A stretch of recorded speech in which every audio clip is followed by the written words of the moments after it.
Boy, it really feels like the condo market might have flatlined. We've got the market statistics, the most recent ones. Let's take a look and see if that's truly the case. I'm Ron Milligan with RE/MAX Select here in Portland's Pearl District. And of course, what I have for you is our latest market update on the close-in condo market. That's for condominiums from the river up to the West Hills, over to the West Hills, and then from the North Pearl down to the South Waterfront. Only condominiums, no townhouses, no co-ops, no single-family homes. This is the condo report. So first things first is the number of active listings.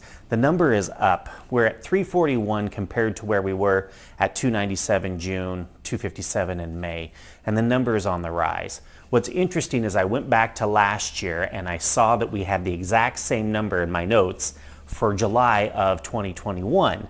We had 341 listings. The difference, though, is that last year in 2021, we had turned a corner on our market and the number of active listings was down because buyer activity was up and they were starting to consume our supply of active listings. This year, the opposite is happening.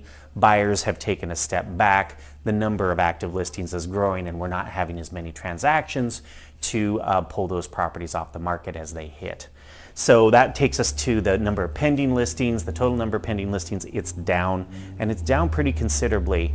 We're at 76 versus 87, 97 in May, 99 in April. So these are the number of contracts that we have, the number of properties that are under contract for purchase right now.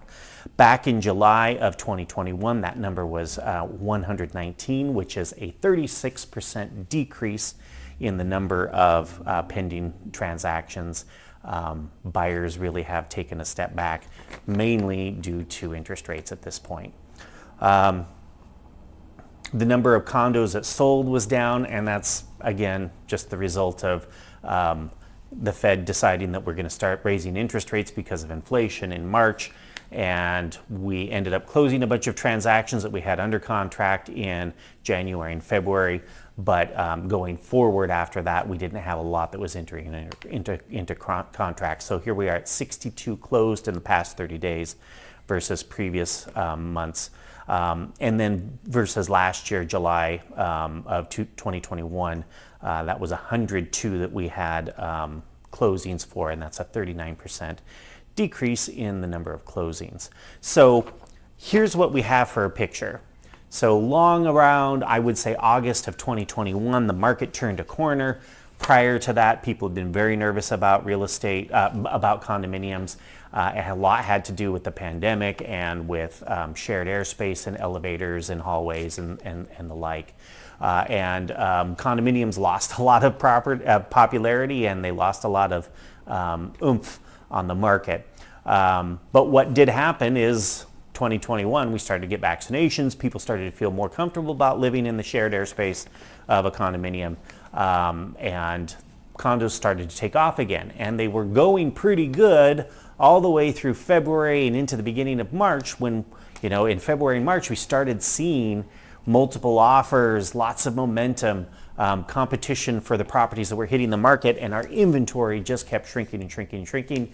And then in the middle of March, as I mentioned before, we hit another inflection point with interest rates rising, and it squashed the momentum that we had for condominium sales. One thing to consider is that condos are kind of the canary in the coal mine for the overall real estate market. So when the market starts to take a turn for the worse, the condos are usually the first segment of the market to feel that pressure and that pain. And then when the market starts to take off, condos are generally the last segment of the market to jump on board and the gravy train as it pulls out of the station. So the change in the market is really now manifest in our inventory in months, which is a measure of both supply and demand.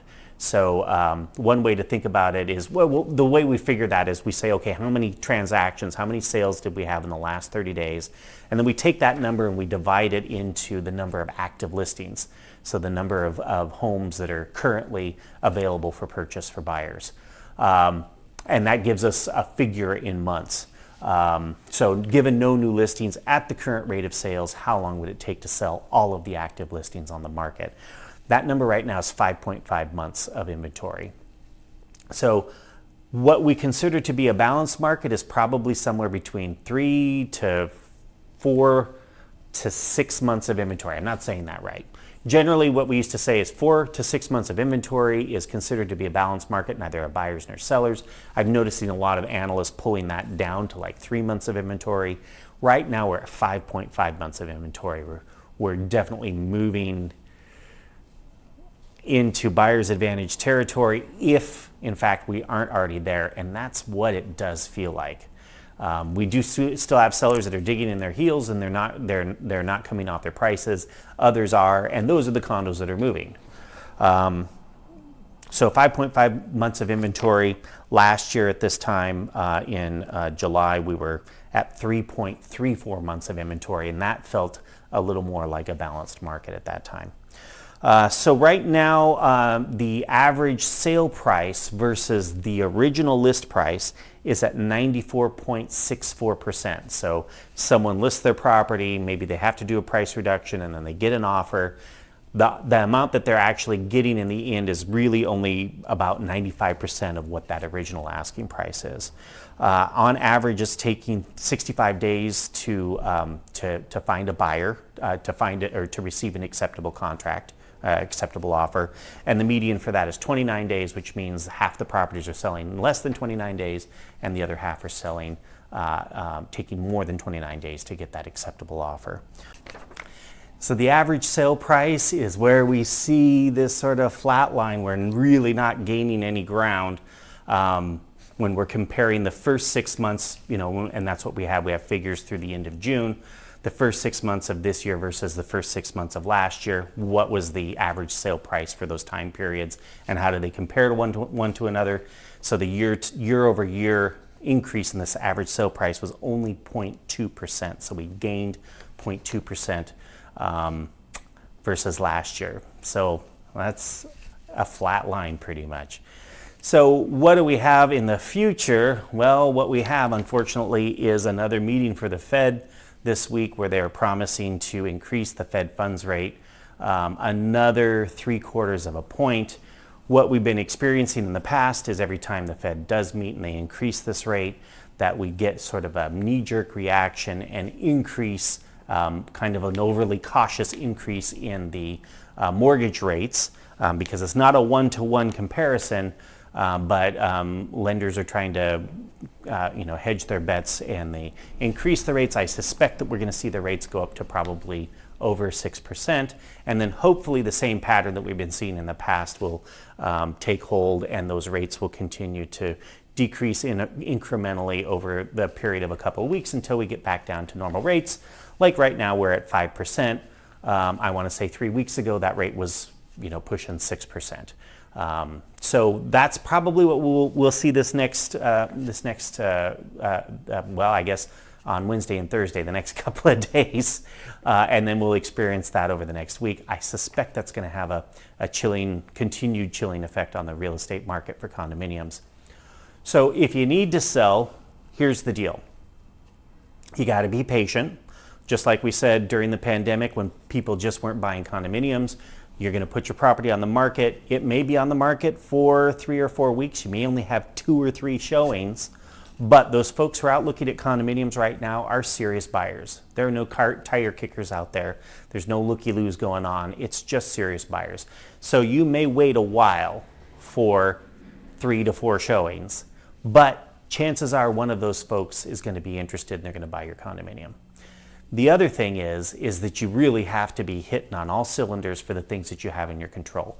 That's pricing. You can't be too aggressive with pricing. You've got to be realistic about the pricing. And when you come up with the price that you want to sell your property for, what you need to do is go to the active market. Don't pay as much attention to the recent sales. It's a good starting point, but that gets you a number. Let's compare that number to the rest of the active listings. And let's compare that number to the pending transactions, and let's see what's actually catching buyers' attention, and compare to other properties in that price range and ask yourself that question: am I going to help them sell, or are they going to help me sell? Which one would I rather buy, this one or that one? So mine or the competition. So you really have to pay attention to pricing. And then the other thing is condition. So that means you can't just throw the condo on the market with a sink full of dirty dishes. It means the property's got to be staged with your furniture or with someone else's furniture, because professionally staged properties sell faster. And one of the things that we do is bring in professional stagers. Even if you're going to be occupying the property when you're selling it, they can give us great advice on how to stage your property best so that it sells faster. Deep cleaning, painting. If we have carpets that need refreshing, boy, that's a cheap fix. Painting and carpets, those smells are like aphrodisiacs for buyers. You got to do that. And maybe putting in some sort of, I love that Wallflowers brand air freshener. Boy, that stuff smells really, really good. And most of the big builders use it in their model homes. So it's a good product. And then just making sure that you are ready to go and that place is spick and span anytime a buyer reaches out or a buyer's agent reaches out and wants to show your property. You got to be ready to hit the road, make sure the place is hitting on all cylinders and looks really, really great. So if you're curious about what's going on in your neck of the woods, maybe you don't live right in the closer in area, different markets are reacting differently to what's going on right now, to the interest rates. Just reach out to me. I'm happy to share what I know. And if you like this content, please give us a thumbs up. If you haven't subscribed, please do that. And if you know of someone who might find this information helpful, feel free to share this video with them. And if you've got any thoughts or comments, throw them down below. I read everything and I would love to hear your thoughts as well. All right, we'll see you next month.